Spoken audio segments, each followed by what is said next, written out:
Hello, guys. This is Bobo and Borko, Yep.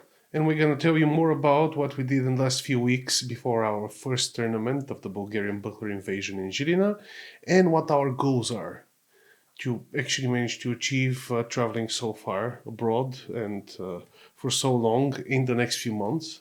First, we'll cover a little bit about what we did in the last few weeks before, in addition to our usual practice of sword and buckler.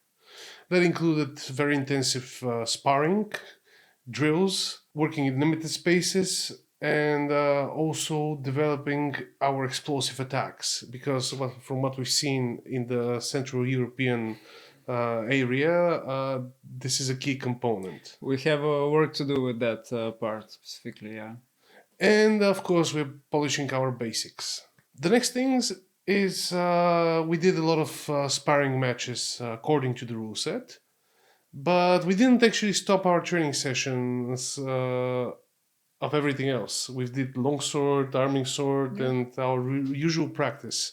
So it's not like this has totally redefined our training. We're not obsessed with the tournament. We just had some additional stuff on top of what we usually do on sword and buckler. Everybody has their personal goals, but we also have some common goals for the whole group.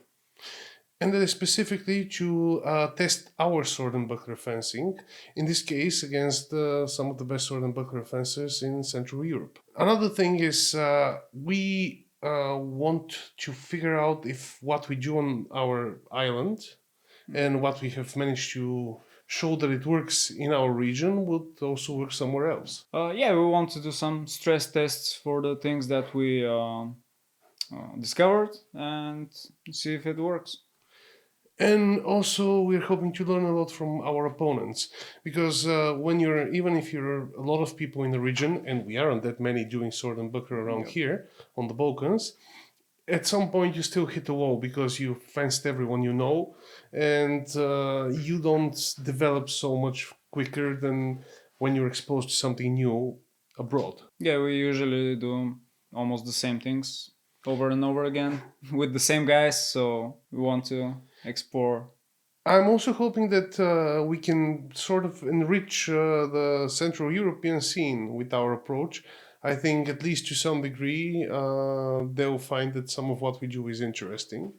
And we hope they'll find it fun. No one yet from the Balkans has fenced in sword and buckler tournaments in Central Europe. Yeah, we can say that this will be a two-way street, and we will both exchange some new experiences. Yeah, we'll definitely learn from them, and we've already been learning by checking videos of some of the fences we're gonna meet from previous editions of both Žilina, other Slovak tournaments, Polish and Czech tournaments, and we've already learned some things. And going there, fencing those people, we're gonna learn a lot more. Touching a thing can give so much more information than just overseeing it. And finally, our main goal is to, with our content, to make sword and buckler more popular and to help people realize that there is more depth to it, there is more detail, and the tournament scene is developing, even if not as much as longsword, and hopefully make more people on the Balkans and anywhere else do sword and buckler. Now, a key question though. How do we measure it? We go to Žilina, we fence, it's a one-day tournament. On Sunday, we have some drinks in the evening, we go home on the next day. And how do we say, okay, we did well or we did badly? Well, the most obvious criteria is that how well we managed to do on the tournament, how far we went in the pools. But and the eliminations, I hope. The finals eventually.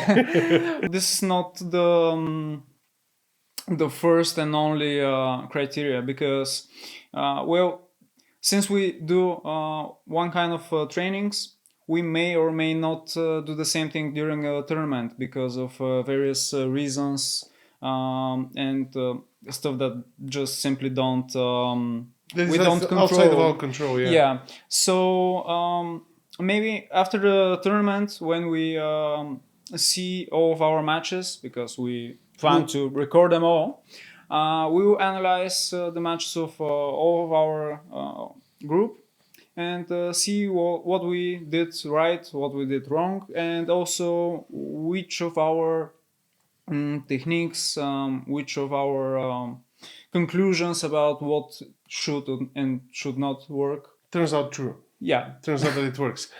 So there's an important thing here, because if we just look at W's and L's, if we just open the hammer ratings afterwards, we might do really well, we might suck, but it's not going to give us the full picture. You can have a tournament fight which goes to 7-0 for the other guy, and one that and it's a loss, and you have a loss that is 7-6, and it's a different kind of loss. Yeah. It's a much more fruitful loss where you weren't just bulldozed over by Yeah. some fencer, but you actually exchanged some information, you challenged each other. And if we have a lot of those types of matches, some of our fencers, even if they don't make it out of the booth, if a lot of their matches are really close, I will be very happy about them. So yeah, after analyzing all of our matches in Žilina, this will be our starting point for the next event that we want to participate in, which is Black Horns Cup In Poland. in Poland. Yeah. So there we expect a bigger challenge. So I think that this will be a great beginning of our quest, of our invasion. Funny enough, I think that Žilina might be one of the harder tournaments because it's a very unfamiliar rule set, while the ones at Black Horns Cup and other places we're going to go are closer to what we're used to. But in a way, it's good that it's first because we can warm up with it, and it's going to prepare us for the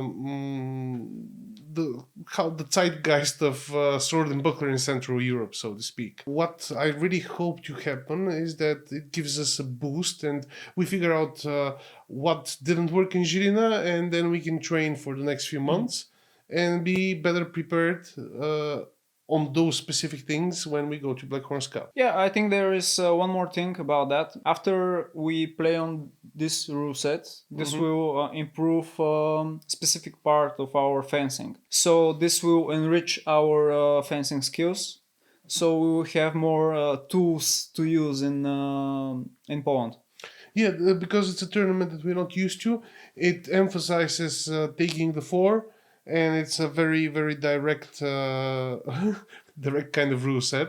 It's basically first hit priority, and there is no actual priority if simultaneous hit happens. If there is a simultaneous, it's like épée, both fencers receive 1 point. So you have to be very good at parrying, which, as I said, we did train for.